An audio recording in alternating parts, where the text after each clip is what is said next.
He's an entrepreneur, an engineer, social media influencer, author, and above all, associate of our beloved Chairman Emeritus, Mr. Ratan Tata. Hello, Shantanu. A very warm welcome to you from Tata Power family. Thank you. It's a pleasure to be here, and I look forward to this conversation.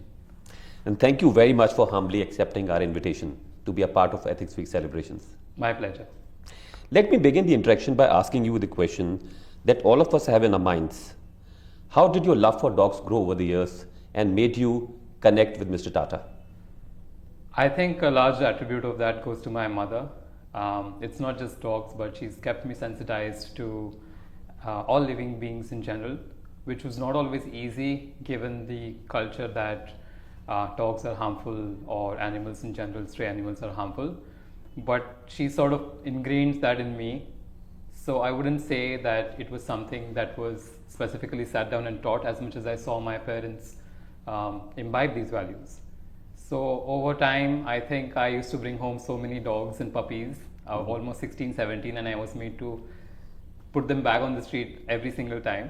But one time I got through and we adopted a stray dog, and that was sort of the peak of when my love for dogs grew.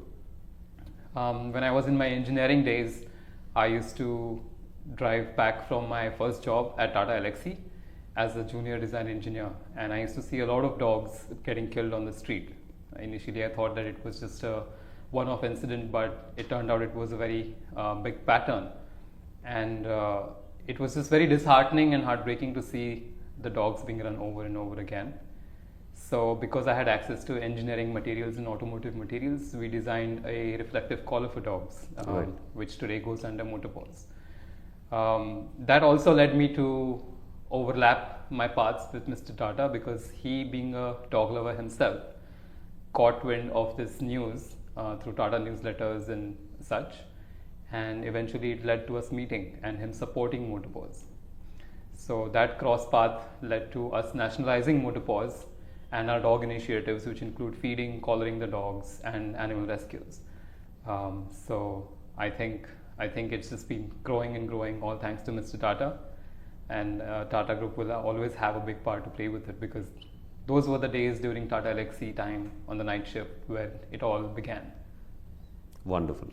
Our viewers would also like to know, what would a day in the life of Shantanu typically be like? And also tell us something about his childhood. So I wish my days were typical, but they're absolutely not.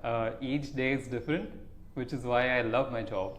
I cannot remember the time when there were 2 days that were similar, and I really enjoy that part, because every day is filled with a set of challenges and opportunities which I've never been exposed to before.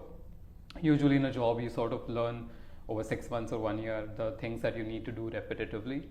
But it seems that here, the moment you learn something and get comfortable, then you are thrown into the pond again and you have to learn to swim, which is both fearful and interesting. But I just like to dive in headfirst and take on those as they come. And I think Mr. Tata has a big role to play in making me comfortable and ensuring that I can deliver on those, so I don't feel lost or isolated. And I have wonderful colleagues to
And initially, I used to think, okay, it's flattery I can understand, because people used to constantly throw comments at me such as, we would do anything to be in your shoes.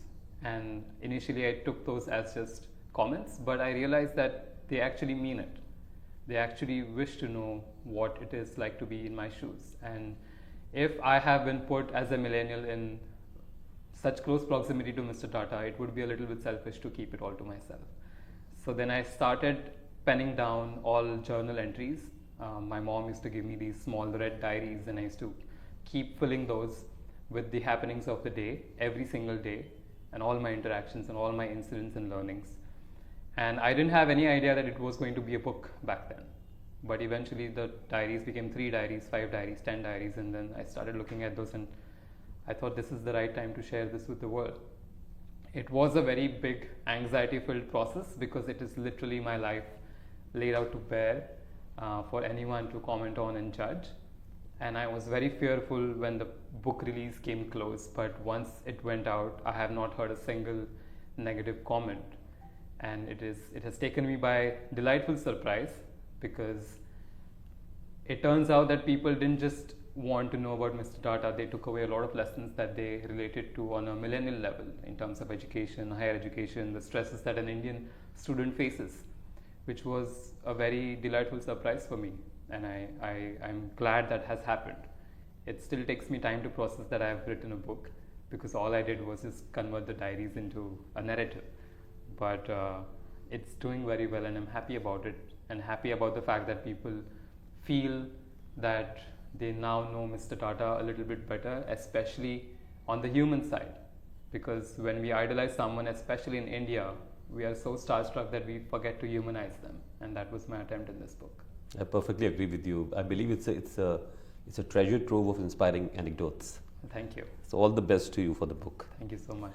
My next question is also related to your book. You have written in your book about your experiences of watching the actions and principles of Mr. Tata. Today, we are catering to around 12 million customers across India. And we have a significant number of young employees like you who are driving the organization progress.